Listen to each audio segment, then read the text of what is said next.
Bismillahirrahmanirrahim. Selamat pagi, selamat siang, selamat malam semuanya. Terima kasih telah mengklik video ini dan semoga apa yang nanti akan saya sampaikan dapat bermanfaat bagi yang mendengarkannya. Baiklah, di pertemuan kali ini kita akan membicarakan tentang hukum dasar negara Republik Indonesia. Ya, Indonesia sebagai sebuah negara memiliki aturan main untuk mengatur segala kegiatan pemerintahan, kerakyatan, sosial, bahkan kekuasaan yang ada di negara. Ya, hukum itu perlu agar sebuah negara dapat bergerak dengan baik.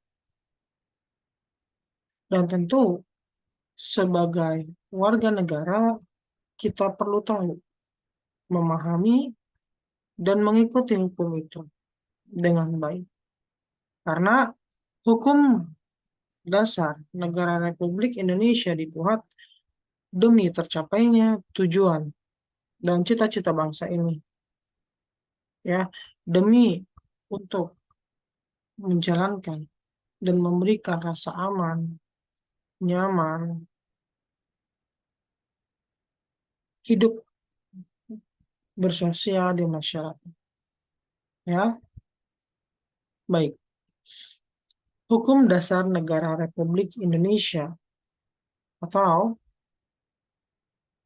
yang kita kenal dengan Undang-Undang Dasar 1945 merupakan landasan konstitusional bagi negara Indonesia. Ya, Undang-Undang Dasar 1945 menjadi dasar bagi sistem pemerintahan, struktur negara, dan hak asasi rakyat Indonesia. Ya, secara mendalam, hukum dasar negara Republik Indonesia meliputi sejarah, prinsip-prinsip dasar, struktur, dan peranannya dalam mewujudkan negara yang demokratis dan berkeadilan. Ya, jadi hukum dasar negara Republik Indonesia ini tidak terbentuk secara instan. Hukum dasar negara Republik Indonesia terbentuk secara kontinu dengan terus berubah dan mengikuti perkembangan zaman. Ya, tetapi prinsip-prinsip dasarnya tidak akan berubah. Ya, karena prinsip-prinsip dasar itu berhubungan dengan nilai-nilai dasar hukum. Nilai dasar tujuan negara Republik Indonesia itu sendiri. Ya, oleh karena itu, meski struktur peranannya atau perkembangannya itu berubah-ubah sesuai dengan perkembangan zaman, tetapi nilai-nilainya dan tujuan dasar dibentuknya itu tetap sama. Ya, kita bisa berbicara tentang sejarahnya nanti, kemudian prinsip-prinsip dasarnya dan strukturnya serta peranannya dalam mewujudkan negara yang demokratis dan berkeadilan. Ya, demokratis itu kenapa membutuhkan aturan? Bukannya bebas berpendapat. Ya, itulah bedanya. Bebas itu bukan berarti bebas-bebasnya tanpa aturan yang jelas. Kalau semua kegiatan manusia dibebaskan atas dasar keinginannya sendiri, maka negara itu tidak akan bisa mencapai tujuannya. Ya, karena apa yang mau dicapai? Kalau semuanya dibebaskan, kalau rakyat kuat penguasa, struktur pemerintahan semua dibebaskan atas dasar kebebasan diri pribadi saja, maka apa yang akan dicapai oleh negara itu? Indonesia dibentuk atas dasar kebersamaan, kesatuan, dan persatuan. Kalau segalanya dibebaskan tanpa adanya aturan yang mengatur itu, kira-kira apa yang akan terjadi? Bahkan negara yang punya prinsip demokrasi yang bebas pun tidak membebaskan sebebas-bebasnya. Tetap ada aturan main dan hukumnya. Bahkan dari segi agama pun, sebagai manusia Indonesia yang wajib berketuhanan yang Maha Esa, memiliki keyakinan atas dasar sila pertama,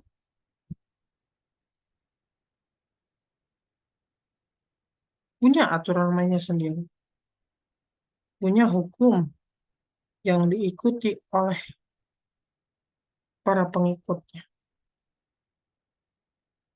Hukum dibuat atas dasar tujuan. Hukum dibuat agar tujuan yang telah ditetapkan itu dapat tercapai, dapat diteruskan, dapat berkembang peranannya, agar tujuan itu bisa dicapai. Ya, oke. Proses pembentukan Undang-Undang Dasar 1945 dimulai sejak tahun 1945, ketika Indonesia mencapai kemerdekaannya dari penjajahan Belanda. Ya, pembentukan Undang-Undang Dasar ini melibatkan para tokoh dan perumus seperti Insinyur Soekarno, Muhammad Hatta, dan para anggota Badan Penyelidik Usaha Persiapan Kemerdekaan Indonesia atau kita kenal dengan BPUPK, ya, melalui proses yang sangat panjang dan rumit. Undang-Undang Dasar 1945 akhirnya disahkan pada 18 Agustus 1945 dan menjadi hukum dasar negara Indonesia yang berlaku hingga saat ini. Karena pengkajian dari hukum-hukum dasar itu tidaklah gampang, tidaklah mudah, dan menginduk pada Pancasila. Oleh karena itu, sebagai rakyat Indonesia, kita harus memahami para pendiri bangsa ini telah merumuskan nilai-nilai dasar, hukum-hukum dasar untuk kita ikuti, kita jalani, dan kita kembangkan untuk mencapai tujuan negara ini ke depan. Undang-Undang Dasar 1945 mengandung sejumlah prinsip dasar yang menjadi landasan bagi negara Indonesia. Ya, salah satu prinsip yang paling mendasar adalah ketuhanan yang Maha Esa. Indonesia adalah negara yang mayoritas penduduk yang beragama Islam, namun dalam Undang-Undang Dasar 1945 juga diakui keberagaman agama dan keyakinan lain. Prinsip ini mencerminkan sikap negara yang menghormati dan melindungi hak-hak semua warga negara untuk beribadah sesuai dengan keyakinannya masing-masing. Nah, ya. Prinsip mendasar dari hukum kebebasan beragama berlandaskan Pancasila dalam Undang-Undang Dasar 1945 adalah hak-hak warga negara untuk beribadah itu dilindungi sesuai dengan keyakinannya masing-masing. Jadi yang Muslim, yang Islam dilindungi. Keyakinannya, beribadahnya. Begitupun dengan agama lain, yang Kristiani pun harus dilindungi. Jangan karena egois pribadi hanya mementingkan agama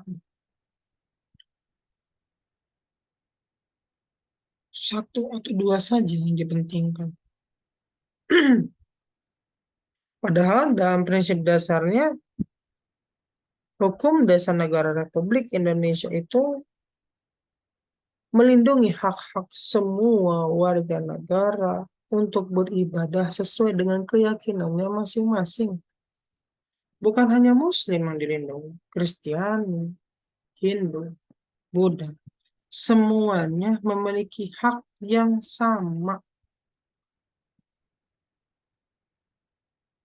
Dengan hak yang sama itu artinya itu menjadi hukum dasar bagi seluruh pemeluk agama di Indonesia yang berketuhanan yang Maha Esa untuk berkewajiban menjaga itu semua berjalan dengan baik. Jadi kalau ada umat lain yang beribadah di luar keyakinan pribadi kita sendiri, jangan diganggu. Karena kalau mengganggu hak dari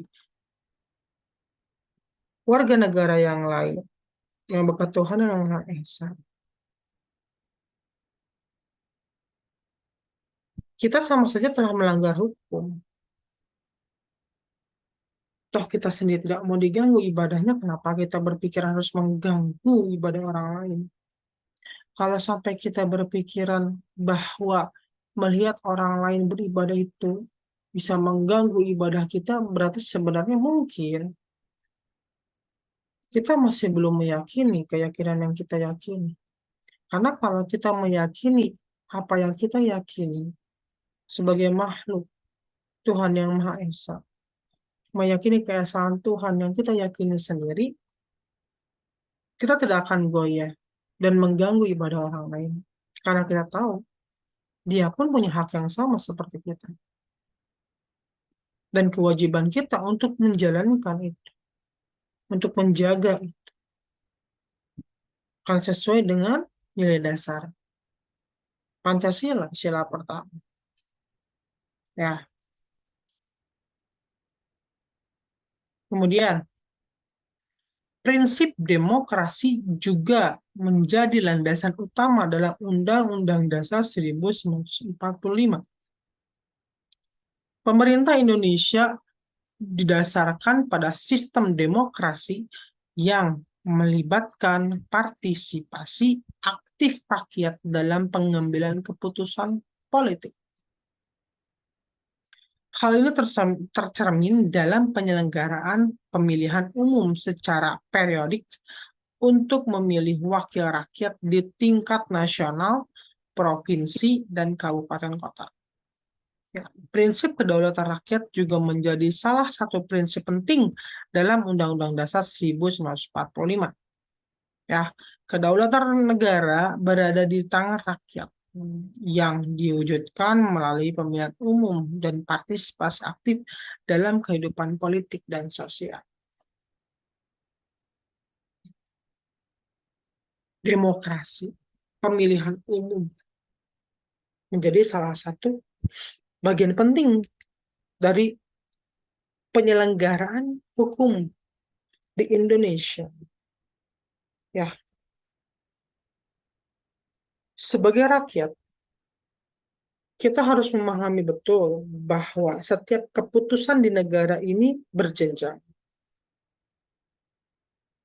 Ya, dari tingkat kabupaten, kota, desa, bahkan RW provinsi, naik lagi ke nasional, dan ke tingkat yang lebih tinggi.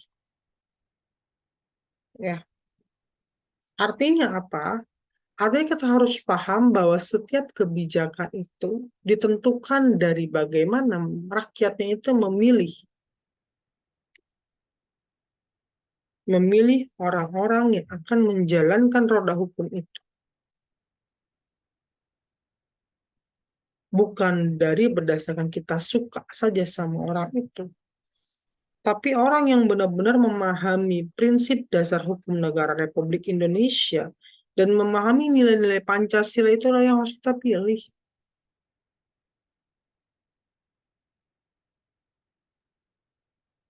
Cerminan seseorang bisa kita lihat dari bagaimana dia berperilaku.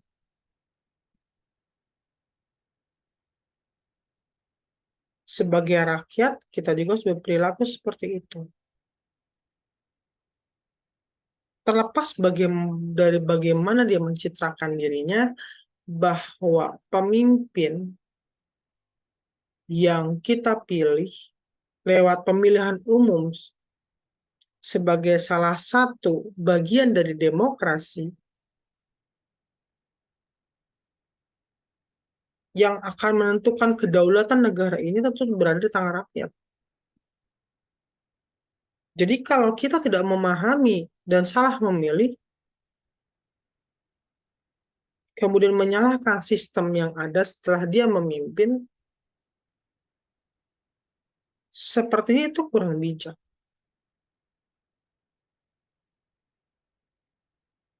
Kenapa kita tidak berusaha untuk belajar bahwa kalau sebagai rakyat yang memahami Pancasila dengan sistem demokrasinya itu, bahwa setiap keputusan negara berada di tangan rakyat, berarti sebagai salah satu bagian dari rakyat Indonesia, yaitu mahasiswa, harus menjadi tombak utama dalam edukasi, bahwa sebagai rakyat kita harus memahami dulu loh, ternyata ada nilai-nilai dasar yang harus kita pahami dulu untuk kita memilih agar kedaulatan rakyat dan sistem hukum, roda-roda hukum di Indonesia berjalan dengan baik. Oleh karena itu, mata kuliah pendidikan Pancasila, kewarganegaraan terus ada sampai ke tingkat pendidikan tinggi. Karena memang selalu harus dibutuhkan dan akan selalu berkembang, kan tadi sudah dibicarakan bahwa eh, nilainya sama, tapi peranannya akan terus berkembang sesuai dengan kebutuhan zaman. Oleh karena itu, nilai-nilai dasar Pancasila ini harus benar-benar dipahami dan dipahami lagi dan dipahami terus-menerus oleh mahasiswa. Karena bagaimanapun mahasiswa yang nanti akan keluar ke masyarakat, mengabdi di masyarakat, dan menjadi salah satu tombak untuk mengedukasi masyarakat dalam menjelaskan prinsip demokrasi yang sebenarnya.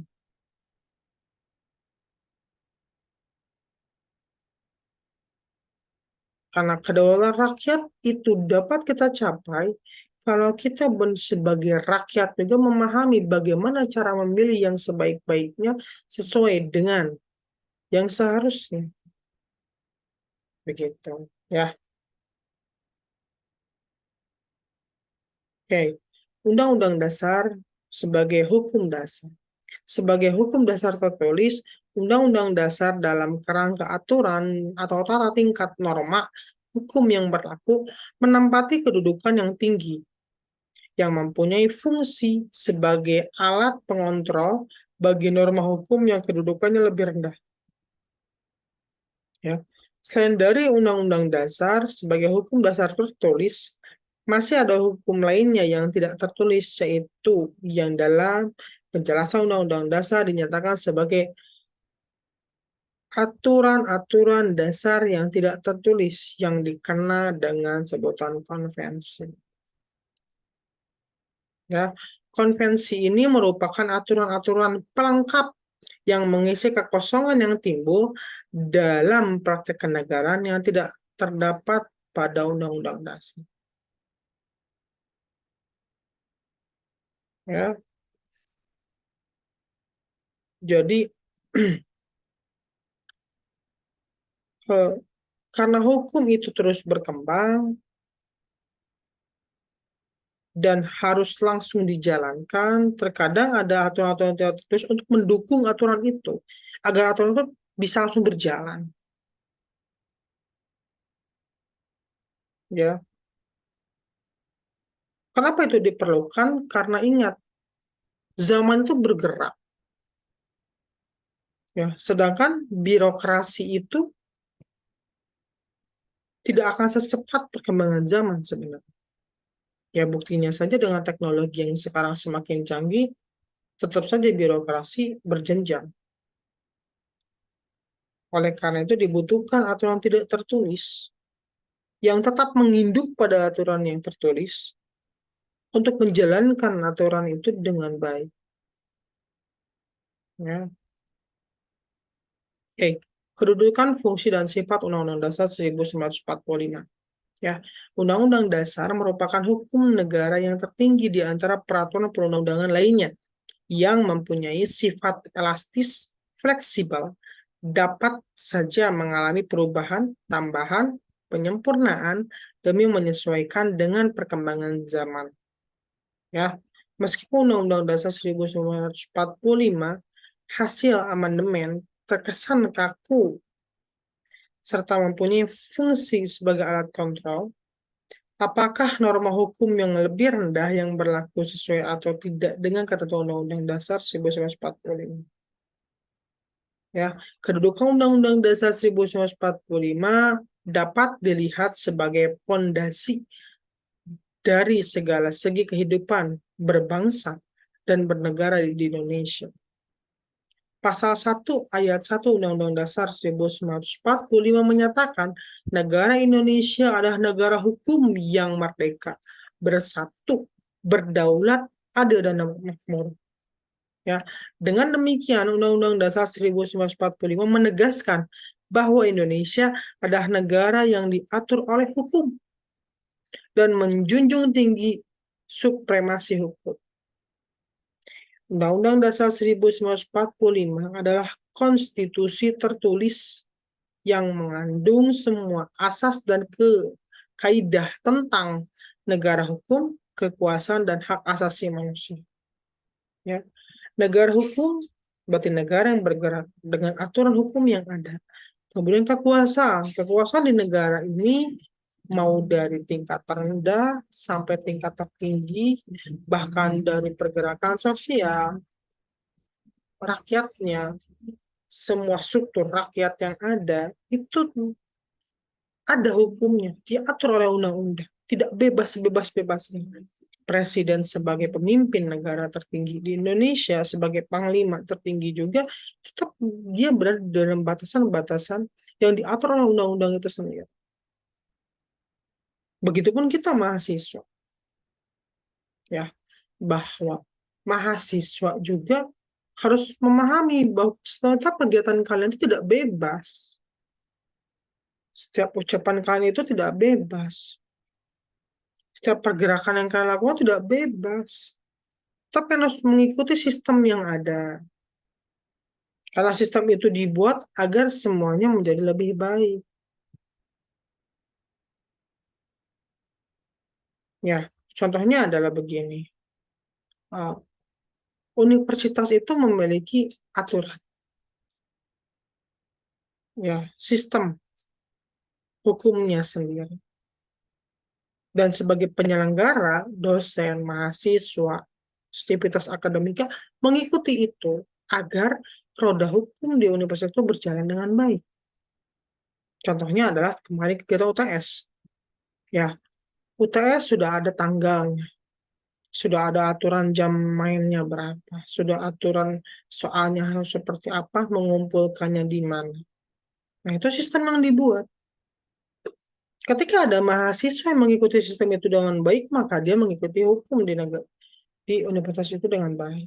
Tapi ketika ada mahasiswa yang tidak mengikuti dengan baik dan ingin sebebas-bebasnya, bagaimana?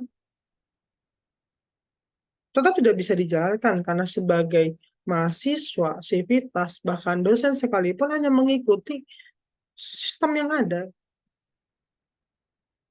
Tadi nggak bisa. Kali ingat, jika semuanya dibebaskan sebebas-bebasnya, apa yang akan terjadi? Tidak akan pernah bisa mencapai tujuan. Karena setiap orang itu pun mempersepsi sesuai dengan keinginannya masing-masing. Kalau kita hanya mengikuti persepsi orang sendiri, pribadi, dan melupakan tujuan yang lebih besar, nggak akan ada yang kita capai. Masa saya sebagai dosen harus menyesuaikan atau menyamakan orang atau mahasiswa yang malas dengan mahasiswa yang mau berusaha untuk rajin? Banyak cara kok untuk rajin itu. Sesuai dengan mekanisme sistem yang ada, ya. Contohnya kan ada sistem kuis, tugas, UTS, UAS.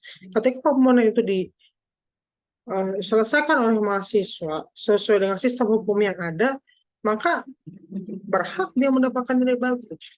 Tapi ketika kuis tugasnya kosong, UTS-nya sembarangan, UAS-nya sembarangan, kemudian dia meminta nilai yang bagus, itu udah di luar sistem yang ada. Yang ada dia akan mengacak-acak sistem yang ada.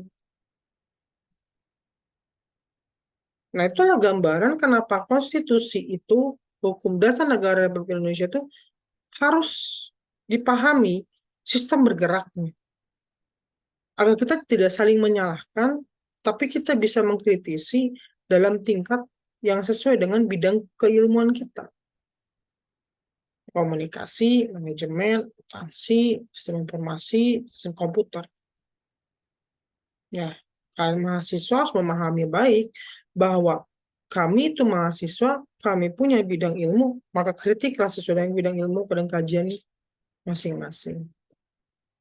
Nah, kemarin mahasiswa saya ada yang buat video nanti branding, dia membawa tentang simply communicating, bahwa sebenarnya cara pemerintah menyampaikan sesuatu itu kadang-kadang dianggap, kok cuma seperti itu. Mungkin kan tidak sadar, karena dalam penyampaian informasi itu harus disesuaikan dengan keadaan rakyatnya. Ketika rakyatnya belum memahami, maka digunakan kata-kata yang bisa dipahami oleh rakyat, agar dia tidak salah menanggapi hukum yang ada. Ya, kan itu perlu agar menggerakkan masyarakat dengan baik. Karena yang dibutuhkan dukungan terhadap hukum itu, agar hukum itu berjalan dengan baik. Ya, oke. Kemudian, fungsi Undang-Undang Dasar 1945 juga sangat penting dalam mengatur tata kelola negara. Undang-Undang Dasar 1945 menetapkan pembagian kekuasaan antara lembaga-lembaga negara, yaitu eksekutif, legislatif, dan yudikatif. Ya, pasal 1 ayat 3 Undang-Undang Dasar 1945 menyatakan kedaulatan berada di tangan rakyat dan dilaksanakan menurut Undang-Undang Dasar. Ya.